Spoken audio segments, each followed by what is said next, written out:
Join me in welcoming our very special moderator, an icon in television and film, and no stranger to the San Diego Comic-Con stage, who will next be seen in a special guest star role in Dexter Original Sin, Sarah Michelle Gellar.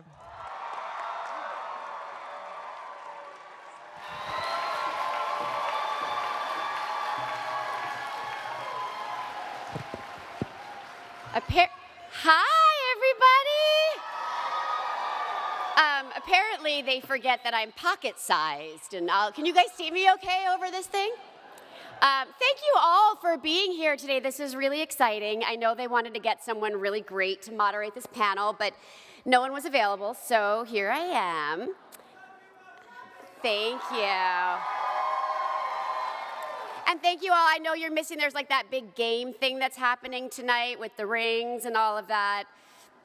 You're not missing anything. It's all going to be here. But let's get right to it, and let's introduce our panelists today.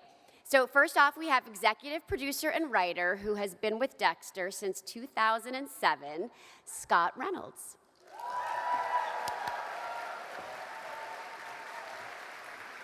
Yes, that way, all the way. It has names. This is out of order.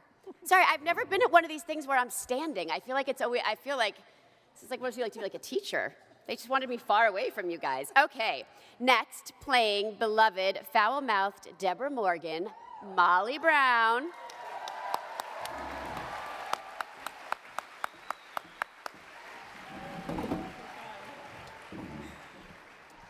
And now, someone you've been waiting for, America's favorite serial killer. Let's welcome Patrick Gibson.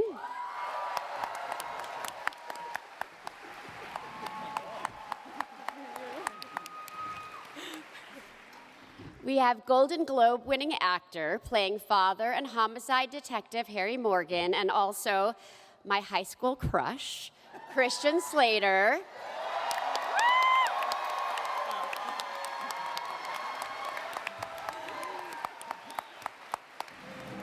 You all saw that, right? Someone took a picture of that, right? Just checking. Okay, great. And last but not least, our three-time Emmy-nominated showrunner, executive producer, and overall Dexter mastermind, Clyde Phillips. Woo!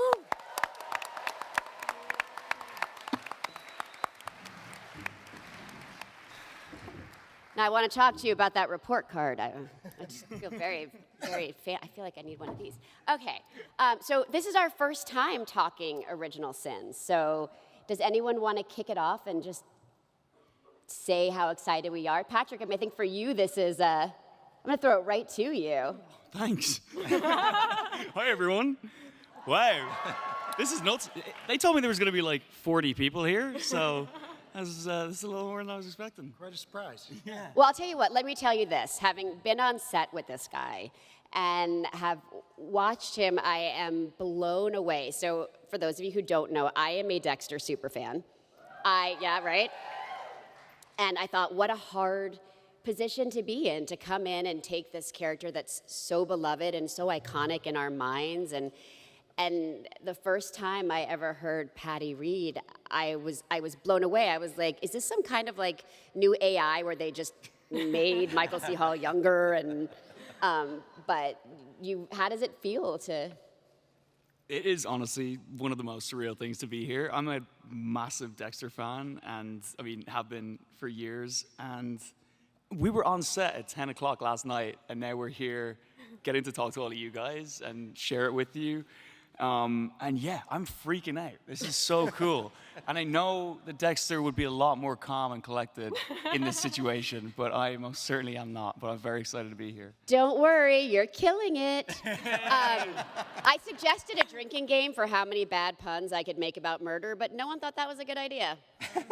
Go figure. And Clyde, how about you? How does it feel to be first time talking about this? It's amazing. I mean, this whole thing it started on July 1st, 1999, Gary Levine called me and said, we want to do Dexter again, the New Blood.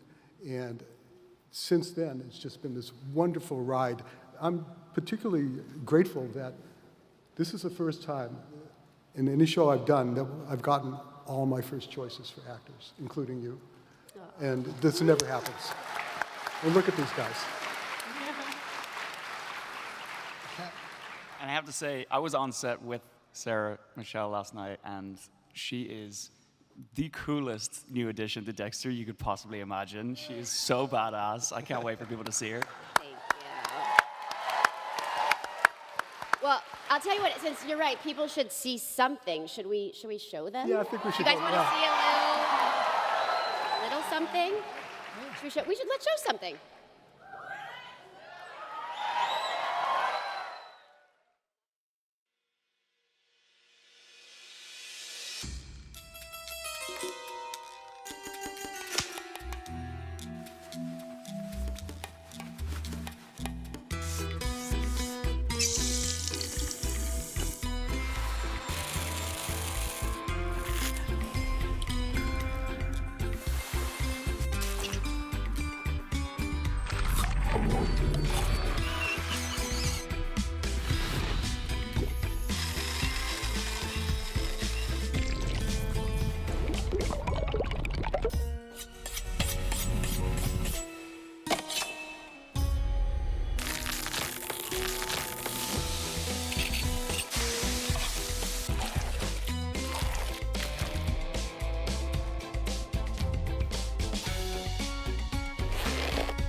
Hello, Dexter Morgan.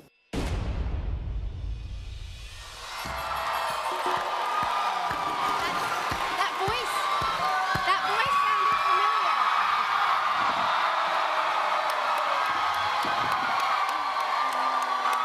No, we don't speak.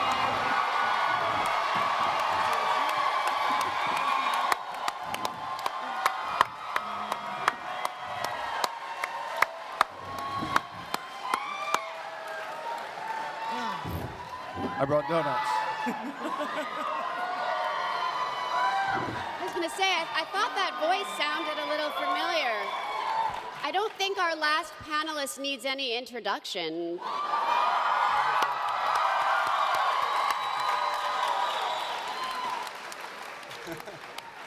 So do we tell him?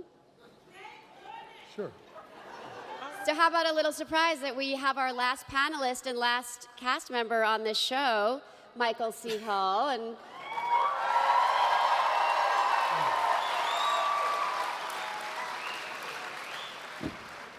Michael. Hi. I have 4 donuts. But they're big, so I think there's probably enough to go around. So Michael will be providing the voice inside Dexter's head on Original Sin, and you guys are the first to hear that. That is very exciting news.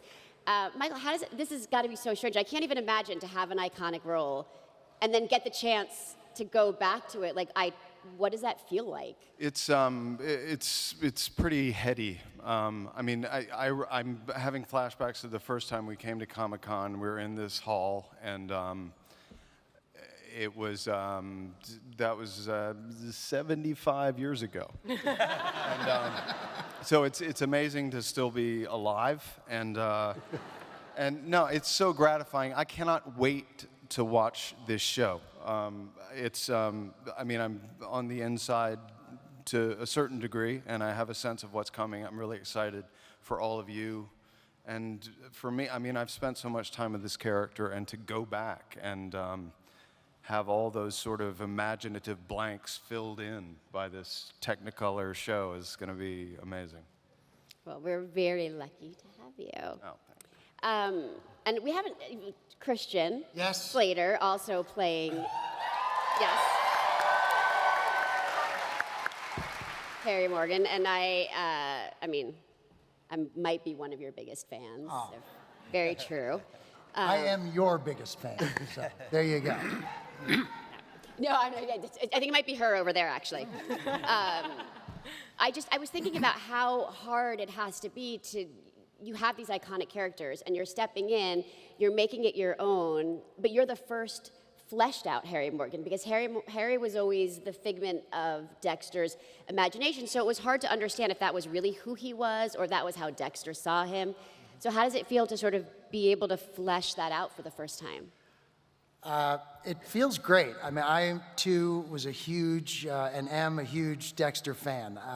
I watched every season and just, drank it in. I loved the show, and when I heard this was happening, I was thrilled. I loved the relationship between you and your dad in the show. I thought it was great, and to get the opportunity to explore that in a deeper way has been great. I mean, we've shot 2 episodes now, and the relationship I have with these guys, I love them. I mean, they're great, and just the writing has been fantastic. So many questions. There's still so many questions, but a lot of interesting answers and a lot of revealed things that even Dexter doesn't know about are going to happen in Original Sin. So I'm excited for all you guys to just get a deeper insight into this iconic show. I'll just say one thing about this. One thing that's going on this season is we're using 2 directors, and our main director and executive producer is a man named Michael Lehman, who directed Heathers. Yeah, I was pretty excited about that. Yeah, and who better than me to play Dexter's dad? I mean, I was Jason Dean. I was, Yeah, totally. I was a killer for a while, and so it was great. I saw the 2 of them, and my high school self just died the first day. And Molly, I have to say, I have never heard anyone use expletives in such a sexy and natural way in my entire life. I'm just so f***ing excited. It rolls off your tongue. It does. And how about you? Because you're stepping into a character as well that people have these ideas, but you're creating the past that built up to it. And is that intimidating? Is it exciting? Is it all of them? Yeah, I mean, it's something that I think is really exciting is like, when you get an audition, one of the things that's really hard is like, oh, this character could be anyone. And like, I hope that I do the right version that they're looking for. But it's like, no, Jennifer Carpenter actually told me who this character is. So I'm just going to do that, I think. And it's been really fun. Yeah, I was going to, yeah. But also, I adore her. We have a lot in common. But another one is, where did you find out? There's a very funny story about how you found out that you got this role. Well, I was in Paris. I was with my girlfriend, and I found out that I was one of the finalists for getting this role. And I had told my manager, I said, you know what? If I don't get it, just text me, because if you call me, I'm going to think that I got it. And so we decided to go to the Eras tour. And it was during the last 30 seconds of Karma, I saw my manager's phone number pop up on my screen, and I started screaming and I laughed. Wait, you say you left? Well, Karma's the last song. Yes, yes. So. But all the confetti Yeah. has to come out. What if that confetti was all for you for getting the role of a lifetime? I went back the next night to celebrate. Okay, so it's a very smart decision. So wait, 1991, so that's where this show mainly takes place. So my question for Clyde is, why 1991, and what made you feel like this was the show that you wanted to do? Well, we wanted Dexter to be a certain age. We wanted him to be just starting out in the police, in Miami Metro Police, and we needed him to quit college and go be an intern in the police department in forensics. So when we did the math on everybody's age, that's why we came up with 1991. And for the sets, you guys, and Scott, we were talking about this the other day, like how they went back to the original sets and just sort of made them maybe what they would look like those, was it 15 years, 20 years? My math is clearly off. 75 years. 75 years, like They Michael use said. DOS in the computers. That's what. Yeah, it's all green. Yeah. But the set is, the Miami Metro bullpen is the exact same plans. We had the same plans left over from 75 years ago, and we brought them in and rebuilt it. And it's such a surrealistic feeling to step back onto that set. It's also incredibly surreal. If you've watched the show and then suddenly the elevator doors open and you're in the bullpen, it's the craziest thing ever. It's so cool. I actually found that too. Normally when you start a new job, you want to go and you want to feel around and feel like where this would be or where this would be, and you walk onto the set and you're like, well, I know where everything is already. This is really easy. And the costumes too, I think we should bring them up because I don't know if you guys know this, but the early 90s was not a very kind time for fashion. Yes, body glove. I mean, that's amazing to me because I think I actually had that swimsuit in '91. How do you guys? I mean, for you, how's it seeing those characters sort of redone in? Well, not only is it exciting, we all the departments, and a show we have hundreds of people working for us, and we have meetings every week about making it period authentic. Like somebody came up with a video game and he said, nope, that was 1992, we can't do it. And we work very hard to make it work, and it's so much fun to have telephone landlines. I mean, who here has a landline? And we have meetings on this all the time, and wardrobe. The wardrobe is my favorite. I mean, there was a guy last night, I think I pointed him out, and he had on these like high-waisted acid wash jeans with a matching like oversized denim jacket and Reeboks. It was amazing. And the VHS is pretty choice. You get to see on this show. You get to see Dexter's horror movie collection, and I think you'll dig it. And his reading selection. Pay attention. It's very nice. And we'd be remiss if we didn't talk about the rest of this amazing cast because we don't have everybody here today. So there's also, I mean, you guys may know this guy, Patrick Dempsey, I feel like. James Martinez is playing Batista. We have... He's amazing. You're going to freak out. Yeah, when you see him, Oh, we stare look at at him. this. They brought you a picture. Wow. Look at him in the bottom center. Yeah, And James Martinez, yeah. I saw Christina Milian for the first time as LaGuerta, and it was funny because I'm used to seeing her looking a certain way, and I actually did a double take when I saw her the other day because I didn't know. I thought like it was maybe it was a photo double. Like it didn't dawn on me that it was her. She looked so good. And we also Alex Shimizu. Shimizu is here playing Masuka. He's somewhere here. Maybe he's backstage, but he came to support. But it's really an incredible cast, and I didn't forget anyone, did I? Nope, you're good. It's like my worst nightmare. Let's see. So we did the chart. Oh, my character. We haven't released a picture of my character yet. I think we might Let's have take a one look. of Tanya as well. I'm a new character, obviously. Someone who, yes. Yeah. So basically, I have the job that Dexter takes over in the main series. So I don't know, did you study forensics at all? I mean, I'm learning all of this stuff. It's fascinating. A little bit. I don't think I'd be, I think it'd be pretty conspicuous if I showed up on a real crime scene.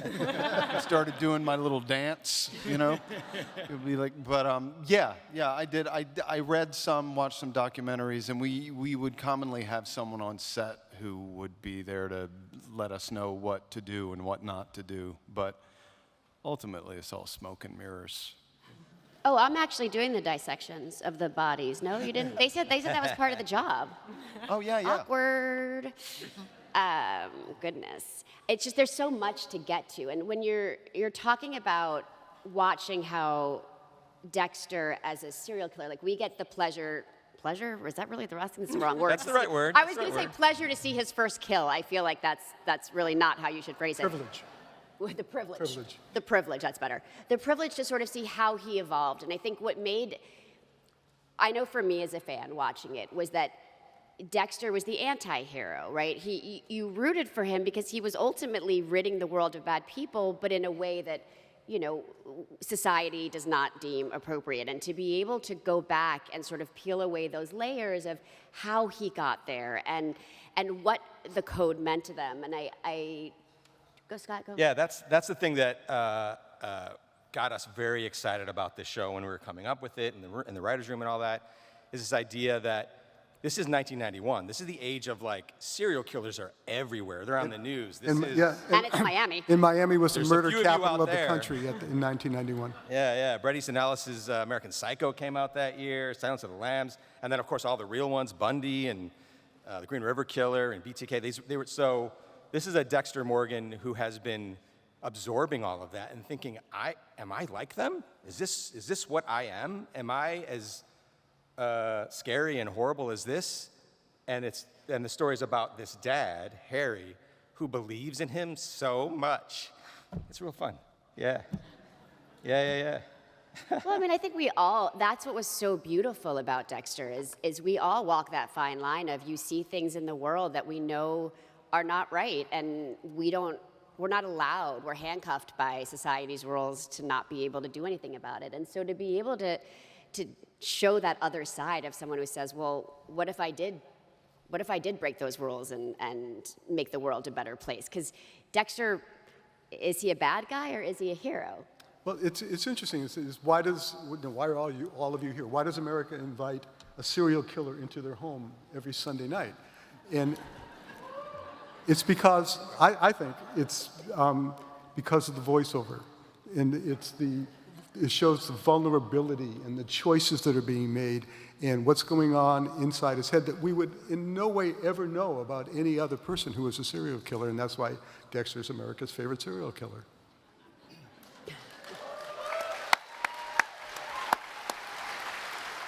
And I actually don't know the answer to this question. Have you two had time to sort of, I know you first met in person today for the first time, but you guys have had a chance to speak or know? The first time I encountered Patrick was I joined via Zoom for a table read of the first 2 episodes, and then we exchanged some emails. We just met today, and we're almost the exact same height. Michael's a little taller, I'll admit.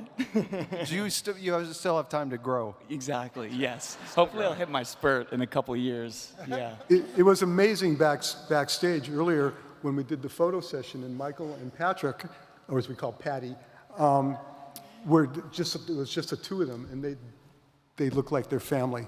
It was just amazing. You know what was really incredible too was usually when you start a show, everybody gets together and we call it a table read where you just sort of get the words on their feet, and it's the first time everybody gets to meet. And unfortunately, due to circumstances, not everyone can be there. And unfortunately, Patty was sick. And I'm thinking to myself, how are we going to do this table read if the main character With voiceover. With voiceover if he's sick. And so because we had to have them on Zoom, we had the pleasure, you guys didn't, but in the room, we could see almost a split screen of Patty and Michael. And it was so seamless when it went between the 2 of you. And I'm sure on Zoom, you guys did not experience that, but we all had the pleasure. It was thrilling. It was thrilling, right? It was like, oh, this really works. Like, this is really incredible. And hats off, because it's got to be very tricky to sort of walk the balance of this character you created and wanting to bring it forward like that. Yeah, so to go back to that table read, so Patty would say something out loud, and then Michael would seamlessly go in and do the voiceover, and it was as if they'd been doing it together for years. It was just amazing. Well, I might have been lying. I mean, maybe we spent a great deal of time. We actually grew up in the same house.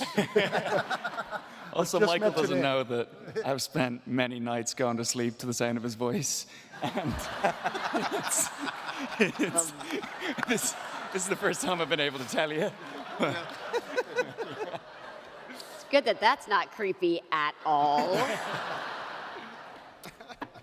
What about coming ahead this season? I'm so afraid if I say anything that I will I will somehow wind up dead and not be able to finish the season. So Clyde, can you tell us about what to expect on this show? You can expect what you've seen before, but better. And to see these characters as their younger selves is just amazing. And the storytelling, I promise you, will, when Christian and I were just talking about this backstage, will... Huh. Oh. I'm coming back. I have one question. Okay. The storytelling and where the story goes will be surprising and astonishing and satisfying. That's been, yeah. I mean, these guys have read the script, so they know. Yeah, we wish we could tell you what's coming, but so that's the hardest thing, is just sitting here and not being able to share it all. But I just can't wait for you guys to see it. Again, the writing has just been so great, and like, I think we're all getting opportunities to do things to step outside of our comfort zones here in this, and it's just been very powerful. So shout out to our actors and also shout out to our writers. We've been working on this for a year. Actually, when did you say you started talking about doing this show? You said... Oh, no, when we were doing Dexter New Blood. New Blood. That was 1999, got the phone call, and then I called my assistant. I was in the East, and I called my assistant in the West to start talking about it, and then we banged it out, and then I went to Michael in New York, and he says, I love it, I'm in, give me a hug. And that assistant of mine is now a supervising producer on the show.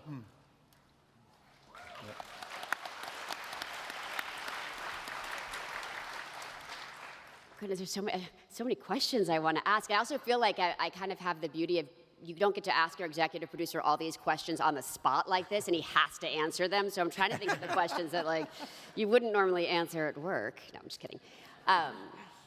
So going back, will there be any other, so we know we have LaGuerta and Batista and Masuka, but are there any, can we expect any other visits from?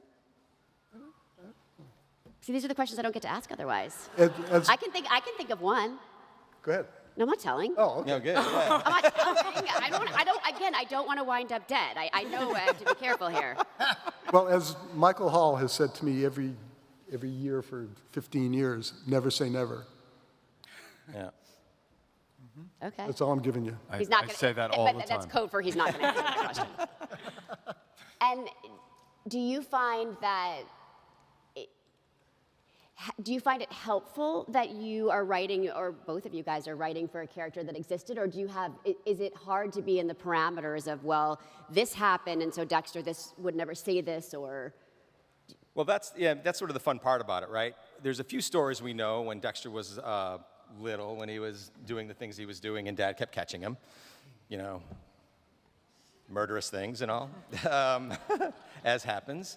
But there's not a lot that we talk about in 1991. There's not a lot of flashbacks to 20-year-old Dexter, so it's kind of a wide open path.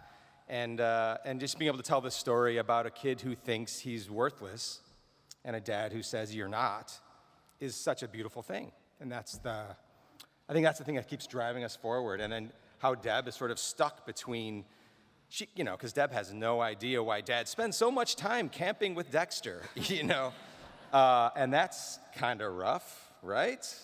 Sometimes you just want to be included. Yeah.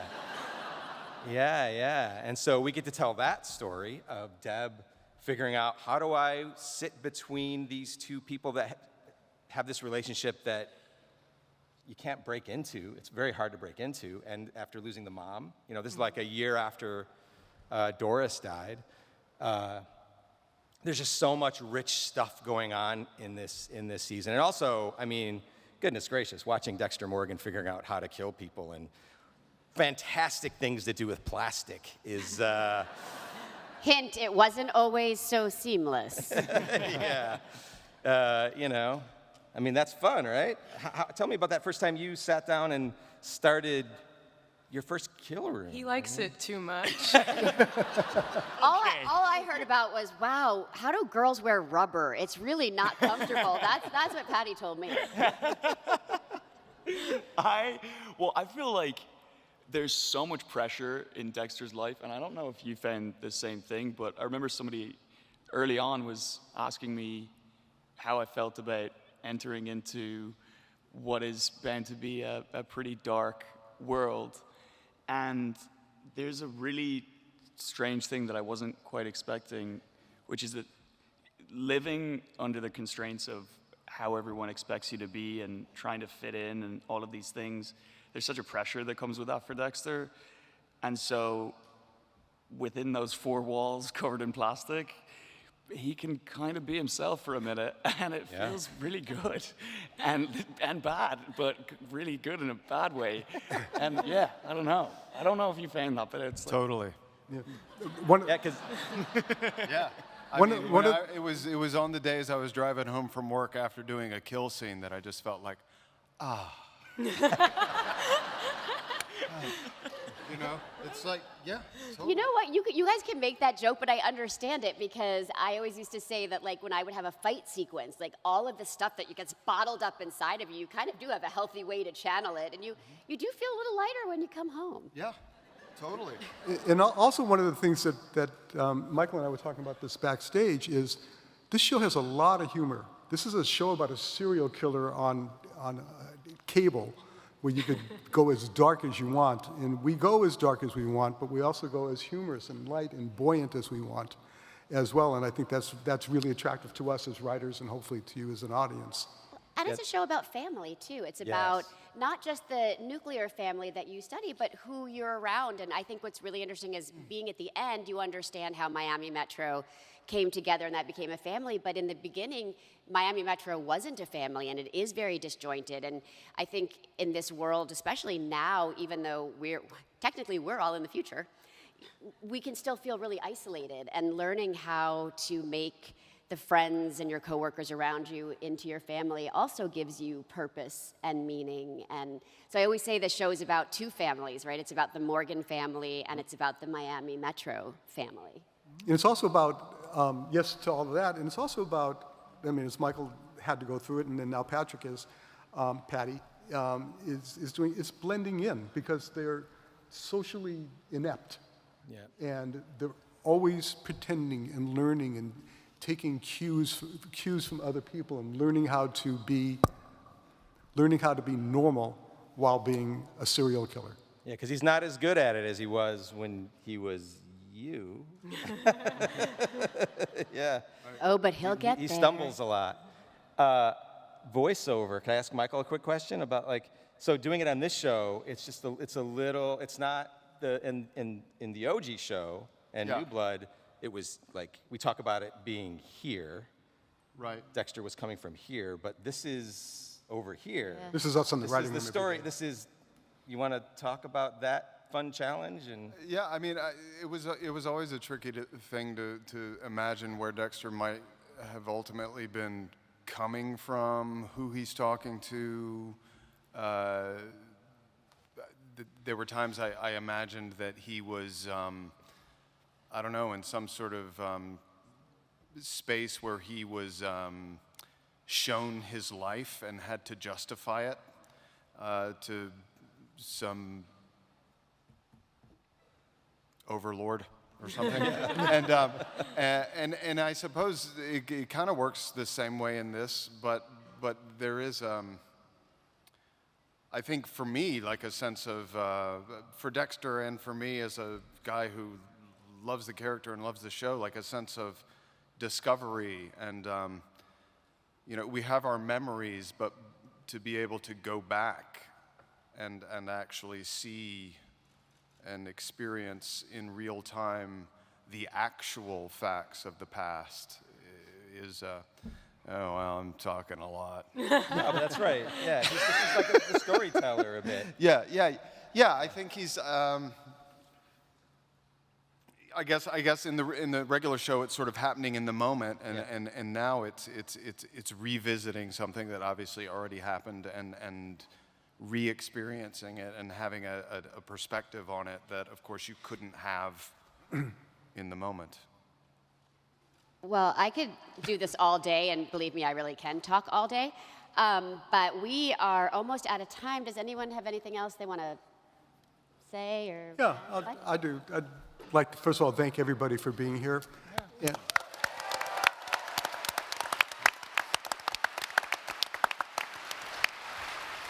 And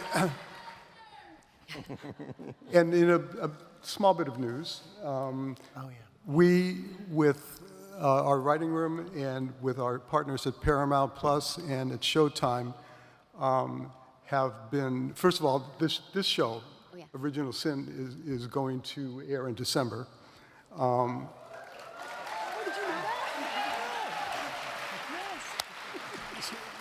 Second of all, we with Paramount and Showtime are doing another show that we're going to start shooting in January called Dexter Resurrection, starring Michael C. Hall.